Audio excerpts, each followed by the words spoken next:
বিজয় হাজৰিকা মই আপোনাৰ কাষলৈ আহিছোঁ খুব দুখৰ কথা যিগৰাকী মহিলা সংকটজনক অৱস্থাত জেএমচিএইচত চিকিৎসাধীন হৈ আছিল সোণেশ্বৰ গগৈ পত্নী দেবিকা গগৈ তেওঁ মৃত্যু হোৱাৰ খবৰ আহি পৰিছে আনফালে গোটেই ঘটনাৰ সৈতে জড়িত হৈ থকা মূল অভিযুক্ত সন্তোষ ঘাটৰক আৰক্ষীয়ে গ্ৰেপ্তাৰ কৰিছে এটা আৰক্ষী তদন্ত প্ৰক্ৰিয়াৰ কথাখিনি আপোনাৰ জৰিয়তে জানিব বিচাৰিছো সন্তোষ ঘাটৰৰ পৰা আৰক্ষীয়ে কেনে ধৰণৰ তথ্য লাভ কৰিবলৈ সক্ষম হৈছে লগতে দেবিকা গগৈৰ মৃত্যু হৈছে অঞ্চলজুৰি এটা শোকৰ ছাঁ পৰিছে ঘটনাৰাজি আপোনাৰ জৰিয়তে জানিব বিচাৰিছো ইতিমধ্যে তিনিটা দিন মৃত্যুৰে যদি দেবিকা গগৈ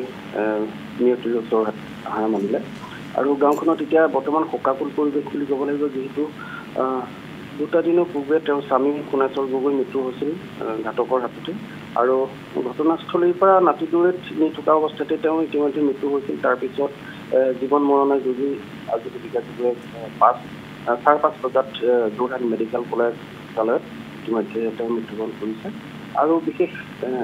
এটা কথা ক'ব লাগিব গাঁৱৰ লোকসকল কিন্তু বৰ্তমান আতংকিত হৈ আছে ভয় সংকাত ভুগিছে যি ঘাতকী প্ৰায় 3টা বছৰত 6জনকৈ লোকক হত্যা কৰাৰ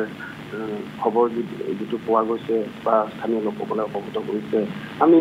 তেনেকুৱা হত্যাকাণ্ডত আমি ইতিমধ্যে ঘটনাস্থলীত আমি গৈছোঁ কিন্তু হত্যাকাৰী ধৰাৰ ক্ষেত্ৰত আৰক্ষী ইতিমধ্যে সফল হোৱা নাছিল বা কোনো ক্ষেত্ৰত আৰক্ষীয়ে হত্যাকাৰী ধৰাৰ যি প্ৰতিশ্ৰুতি দিয়া হৈছিল সেই প্ৰতিশ্ৰুতি কিন্তু পালন কৰিব পৰা নাছিল কিয়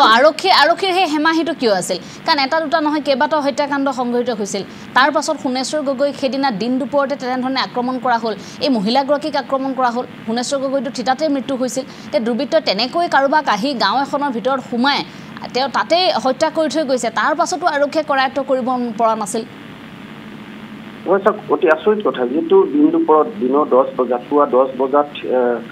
অতি ঘন জনবসতি যিখন গাঁৱত ঘটনাটো সংঘটিত হৈছে অতি ঘনবসতি অঞ্চল আৰু কাষতে কিন্তু প্ৰতিবেশী লাগি আছে তাৰ পিছতো ঘাতকে দুজনকৈ লোকক হত্যা কৰি পেলাই পলাই যাবলৈ সক্ষম হৈছে তাৰ পিছত আৰক্ষীক অৱগত কৰা হৈছে আৰক্ষী গোলাঘাট আৰু আৰক্ষী দেৰগাঁও আৰক্ষী ইতিমধ্যে ঘটনাস্থলীত উপস্থিত হৈছে সেইটো দিনতে যোৱা 2টা দিনৰ পূৰ্বে আৰক্ষী উপস্থিত হৈ তদন্ত অব্যাহত ৰাখিছে হত্যাকাৰীক ধৰিবৰ কাৰণে তেওঁলোকে আপ্ৰাণ চেষ্টা চলালে কিন্তু এজন যুৱকক সন্তোষ ঘাটোৱাৰ নামৰ এজন যুৱকক ইতিমধ্যে গ্ৰেপ্তাৰ কৰি তেওঁলোকে ইতিমধ্যে তদন্ত অব্যাহত ৰাখিছে আৰু যোৱাকালি যিহেতু অতিৰিক্ত আৰক্ষী অধীক্ষক বিকাশ দাসে ইতিমধ্যে সাংবাদিকক জানিবলৈ দিয়া মতে ইতিমধ্যে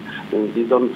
অভিযুক্ত বা যিজন হত্যাকাৰী স্বীকাৰ কৰিছে বুলি তেওঁ ইতিমধ্যে সাংবাদিকক জানিবলৈ দিছে এটুকুৰা কাঠেৰে হত্যাকাৰীক হত্যা কৰিছে বুলি তেওঁ স্বীকাৰ কৰিছে বা হত্যাকাৰীৰ পৰা কিছু গোপন সূত্ৰ কম খেদি হত্যাকাৰীৰ কিছু যাৱতীয় বস্তু তেওঁলোকে উক্ত ঘটনা সংগ্ৰহ কৰিবলৈ কাৰণটো কৈছে নেকি এনেকুৱা কি কাৰণত হত্যা কৰিলে তেনেকুৱাকৈ স্পষ্ট আৰক্ষী অধীক্ষক উপ আৰক্ষী অধীক্ষকগৰাকীয়ে স্পষ্টভাৱে তেনেকুৱা কোনো ধৰণৰ কথা আমাক জনোৱা নাই যদিও আকাৰে ইংগিতে তেওঁ এটা কথা কৈছে ইয়াত যিহেতু সেই ব্যক্তি ঘৰত সেই সন্তোষ ঘাটোৱা নামৰ যিজন যুৱক সেই যুৱকজনে তেওঁলোকৰ মাটি বাৰীতে খেতি কৰিছিল আৰু কিছুদিন পূৰ্বে সেই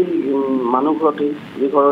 সোণেশ্বৰ গগৈ আৰু দেবিকা গগৈ গৃহত সাঁচি বিক্ৰী কৰিছে সাঁচি কৰি কিছু টকা তেওঁ গডৰেজত তেওঁ ভৰাই ৰাখিছিল আৰু সেই টকাৰ লোভতেই যতদূৰ সম্ভৱ ঘাতক সন্তোষ ঘাটোৱাৰে সোণেশ্বৰ গগৈ আৰু দেবিকা গগৈক হত্যা কৰিছে এনেকুৱা ধৰণৰ কথাখিনি সামাজিকভাৱে কথাখিনি চৰ্চা হৈ আছে বা আৰক্ষীয়েও অনানুষ্ঠানিকভাৱে সেই কথা বতৰাখিনি হৈ আছে কিন্তু ঘটনাটো প্ৰকৃততে কি কাৰণে সংঘটিত হৈছে কেনেকৈ হৈছে এইটো কিন্তু এতিয়ালৈকে জানিব পৰা নাই কিন্তু তাতোকৈ গুৰুত্বপূৰ্ণ বিষয় এইটো যিহেতু যোৱা 2টা দিনৰ পূৰ্বে যিটো হত্যাকাণ্ড সংঘটিত হৈছে সাঁচিৰ কাৰণে বা সাঁচি বিক্ৰী পোৱা টকাৰ নিবৰ কাৰণে সন্তোষ ঘাটোৱাৰে দুজন দম্পতীক হত্যা কৰিলে কিন্তু তাতোকৈ গুৰুত্বপূৰ্ণ কথা এইটো 3টা বছৰত একেটা বংশতে একেটা পৰিয়ালতে 6জনকৈ লোকক হত্যা কৰিলে তাৰ আগৰ কাহিনীবোৰ কি হ'ল তাৰ আগত হত্যা কৰাৰ ঘটনাৰ মূল কাৰণ কি বা ইয়াৰ ৰহস্য কি এই কথাখিনি কিন্তু ৰাইজৰ মাজত কিন্তু ভীতিগ্ৰস্ত কৰি তুলিছে আমি ইতিমধ্যে ঘটনাস্থলীত আমি আহিছোঁ আহি গোটেই কথা বতৰাখিনি দেখিছোঁ আৰু তেওঁলোকে এটা কথা কৈছে স্থানীয় ৰাইজ বৰ্তমান এনেকুৱা এটা শংকাত ভুগিছে আজি এই মুহূৰ্তত স্থানীয় লোকে আমাক জানিবলৈ দিছে এই মুহূৰ্তত তেওঁলোকে মাটি বাৰী ঘৰ বিক্ৰী কৰি ইয়াৰ পৰা যামগৈ বুলি কৈছে তেওঁলোক ইমানেই ভীতিগ্ৰস্ত হৈছে ইমানেই ভয় খাইছে ইমানেই এটা পৰিৱেশ এইখন গাঁৱত স্বাভাৱিকতে ভয় লগা কথা একেটা পৰিয়ালৰ 6জন ব্যক্তিক 3 বছৰ হত্যা কৰা হ'ল এইটো বৰ ভয় লগা এটা কথা আৰু হত্যাকাৰীক আৰক্ষীয়ে কৰায়ত্ব কৰিব নোৱাৰাটো বৰ ডাঙৰ কথা আছিল ৰাইজ সেইবাবে হয়তো ক্ষুভিত হৈছিল পৰৱৰ্তী সময়ত যেহেতু এতিয়া সন্তোষ ঘাটৰা কৰায়ত্ব কৰা হৈছে আমিও আশা কৰিছোঁ সন্তোষ ঘাটৰাৰ পৰা হয়তো আৰক্ষীয়ে আৰু বহুখিনি তথ্য লাভ কৰিবলৈ সক্ষম হ'ব এই স্বাভাৱিকতে সন্তোষ ঘাটৰে হয়তো অকলে এই কাণ্ড সংঘটিত কৰা নাই হয়তো এটা বৃহৎ পৰিকল্পনা কৰি গোটেই পৰিয়ালটোক নিশেষ কৰাৰো যদি চেষ্টা চলাইছিল দুৰ্বৃত্তই তেনেওতো হ'ব পাৰে হয় ছাৰ গোটেই ঘটনাটো এনেকুৱা ধৰণৰ যেহেতু কালি আৰক্ষী উপ অধীক্ষক গৰাকী যেহেতু সাংবাদিকক এটা কথা জানিবলৈ দিছে তেওঁক গ্ৰেপ্তাৰ কৰা হৈছে সন্তোষ ঘাটৰাক গ্ৰেপ্তাৰ কৰা হৈছে সত্তৰ অব্যাহত কৰা হৈছে তেওঁ স্বীকাৰ কৰিছে বুলি ইতিমধ্যে উপ আৰক্ষী অধীক্ষকগৰাকীয়ে জানিবলৈ দিছে কিন্তু গুৰুত্বপূৰ্ণ কথা এইটোৱে মানুহ যি স্থানীয় লোক গাঁওবাসী কিন্তু আশ্বস্ত হ'ব পৰা নাই বিষয়টোত আশ্বস্ত হ'ব পৰা নাই আগৰ যিখিনি ঘটনা সংঘটিত হৈছে 6জনকৈ লোক 3টা বছৰ মৃত্যু হৈছে আৰু আজি 1.5 মাহৰ পূৰ্বে এমাহ 7 দিনৰ পূৰ্বে যিদিনা ঘটনাটো সংঘটিত হৈছে বুঢ়াগাঁৱত সংঘটিত হোৱা ঘটনাৰ এমাহ 7 দিন পূৰ্বে কিন্তু এগৰাকী মহিলাক হত্যা কৰি চোতালত পেলাই থৈ গৈছিল তাৰ পিছত কিন্তু আৰক্ষীক স্থানীয় লোক তেওঁৰ বংশ আৰু আত্মীয় কিন্তু সম্পূৰ্ণ ঘটনা বিৱৰি এজাহাৰ দাখিল কৰা হৈছিল ঘটনাৰ তদন্ত বিচাৰিছিল হত্যাকাৰীক ধৰিবৰ কাৰণে কিন্তু তেওঁলোকে স্থানীয় লোকসকলে আবেদন জনাইছিল কিন্তু আৰক্ষীয়ে কিন্তু কোনো ধৰণৰ ব্যৱস্থা গ্ৰহণ নকৰাৰ অভিযোগ কিন্তু বাৰম্বাৰ উঠি আছে স্থানীয় লোকসকলে এটা কথাই কৈ আছে এমাহ 7 দিনৰ পূৰ্বে এনেকুৱা এটা ঘটনা হৈ গৈছে চোতালত এগৰাকী মহিলাক হত্যা কৰি পেলাই থৈ গৈছিল আমি আৰক্ষীক অৱগত কৰিছিলোঁ কিন্তু আৰক্ষী নাহিলে আৰক্ষীয়ে তদন্তৰ নামত ভেকু ভাওনা কৰিলে মৰণোত্তৰ পৰীক্ষাৰ বাবে মৃতদেহটো লৈ গ'ল তাৰ পিছত কোনো ধৰণৰ আৰক্ষীয়ে তদন্তৰ নামত একোৱেই নকৰিলে এনেকুৱা ধৰণৰ কথা বতৰাখিনি আৰক্ষীৰ ওপৰত কিন্তু অভিযোগ উঠিছে কিন্তু কালি তাৎক্ষণিকভাৱে 2টা দিনৰ পূৰ্বে উপ আৰক্ষী অধীক্ষক গৰাকীৰ বিভাস দাসৰ যিটো নেতৃত্বত যিখিনি কথা বতৰা হ'ল যিখিনি তেওঁ তদন্তৰ প্ৰক্ৰিয়া যি ধৰণে ক্ষিপ্ৰতাৰে অভিযোগকাৰীক গ্ৰেপ্তাৰ কৰিলে কিন্তু সেই ক্ষেত্ৰত কিন্তু ৰাইজ অলপ হ'লেও আশ্বস্ত হৈছে কিন্তু এই যিগৰাকী উপ আৰক্ষী অধীক্ষক গৰাকী ইতিমধ্যে এই ঘটনাটোত প্ৰথম পাইছেহি আমি তেখেতৰ পৰা গোটেই কথা বতৰাখিনি সুধিছোঁ কিন্তু তেওঁ আগতে এনেকুৱা এই ঘটনাখিনিত তেওঁ দায়িত্বত নাছিল তেওঁ গোলাঘাট জিলাত দায়িত্বই লোৱা নাছিল কিন্তু তেওঁ দায়িত্ব লৈ কিন্তু ঘটনাৰ যি 2টা দিনৰ পূৰ্বে যি ঘটনা সংঘটিত হৈছিল সেই ঘটনাৰ কিন্তু অভিযোগকাৰীক হত্যাকাৰীক কিন্তু তেওঁ গ্ৰেপ্তাৰ কৰিবলৈ সক্ষম হৈছে কিন্তু ৰাইজে আৰু এটা কথা আশা কৰিছে সমান্তৰালভাৱে উপ আৰক্ষী অধীক্ষকগৰাকীয়ে একেদিনৰ ভিতৰতে হত্যাকাৰীক গ্ৰেপ্তাৰ কৰিছে এই বাকী 6জন লোকক যেনেকৈ হত্যা কৰা হ'ল উপ আৰক্ষী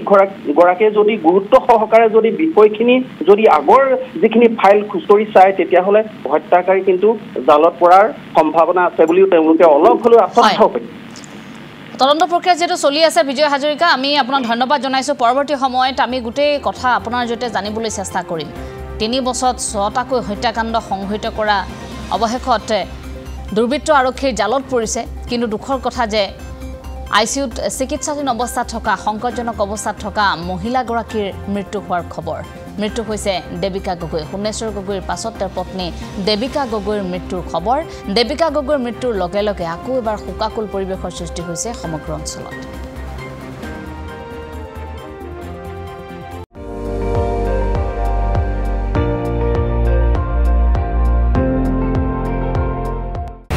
আপুনি চাই আছে ND24 সৰ্বশ্ৰেষ্ঠ নহয় সৰ্বোত্তমৰ দৌৰত